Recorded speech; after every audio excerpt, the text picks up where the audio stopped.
think I'm dealing with it okay. You know, I'm so lucky. I've had no sickness myself, and people around me haven't. I've lost some people for different reasons, but I am, for the most part, just hanging tight. I think I have not experience with this, but I have experience with waiting in my life. It's like, I haven't really been given everything right away, like, especially in the whole thing about like, music or whatever. I feel worse for people that were like, like artists that were brand new, that were like just about to like kind of drop their shit, or like kind of were like on the like precipice of like getting. I feel like I was able to get a foothold a bit before this happened, and so, I'm grateful for that. You could like, this is the kind of thing that you could miss a whole shot, and it's awful to think about that, and I just feel like I'm just aware of that kind of stuff. So I think, I've been like kind of nonstop creative since this happened. I've been like writing a lot, and just being able to spend a lot more time on my record because I was going to be doing a lot of stuff from abroad, and back and forth and all this stuff. And I'm just, I'm going to be prepared when I get out. That's what I feel like.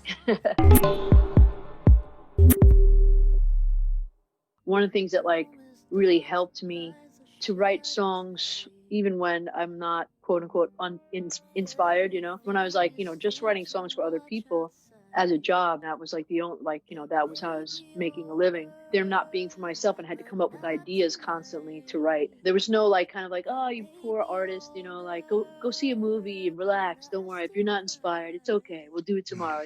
When you're a writer, they're like, you better have a song done by then today because we need songs, and they didn't really care. And it wasn't like, and if you were like coming out of sessions with no song done, you weren't like going to be that sought after as a songwriter. So I feel like I got very used to just like writing through. Maybe it wasn't like a great song every time, but like, just other things, just like keep output felt like that was the way to get to other songs. Sometimes a song, I could see songs, I've said this stuff before in interviews, but I could see songs that are stepping stones to other bigger songs.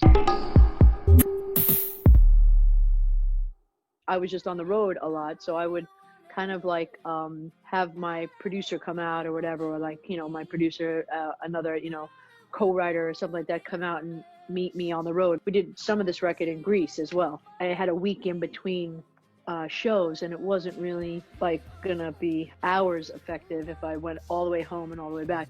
So I stayed in Greece and got all this great shit. And then I was like, like I really feel inspired when I'm in different areas. And I knew this already. We'd written like When We're High in Paris on like one day off in the middle of a tour. And I just kept seeing evidence that I liked being in different environments. So I went to Cabo in Mexico for like, I don't know, like 10 days or something like that. And the El Gonzo Hotel. The studio was super dope, but it was like down under the bar in the basement, and really cool. We went there a couple of times, but we basically set up our studio in the room upstairs in one of the big rooms, and I don't know, we banged out like literally like 8 songs. I don't know if all of them will make it, but I think this was the 3rd song we wrote. I know it just felt special like right away, but they all are feeling rather special, but I think this one just felt like, I don't know, it just felt like a good first song. Darren's the creative director right now. Again, he did Heart to Mouth with me, and I feel really comfortable with him.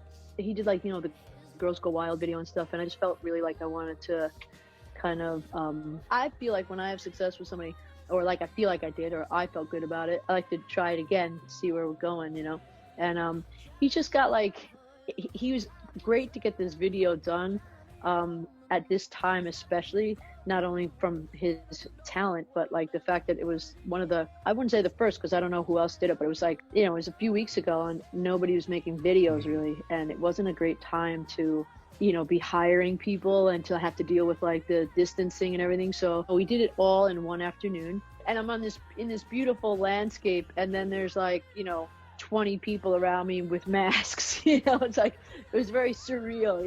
It wasn't like because I mean, even without masks, it's weird to be like, kind of acting, and you're alone on the prairie.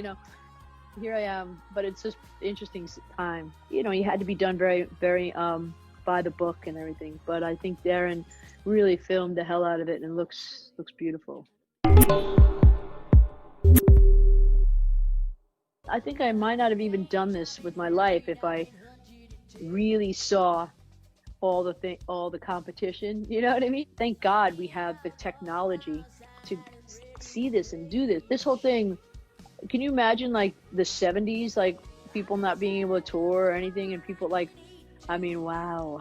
This is before videos and everything. You know, people would be like, are they alive? I hope they're alive. They'd be like scanning Rolling Stone to see if, you know, fucking Robert Plant was still alive. You know, I was like, fuck. It's pretty crazy that I can go on Instagram Live and like literally pick fans to talk to and be like, yo, what's that?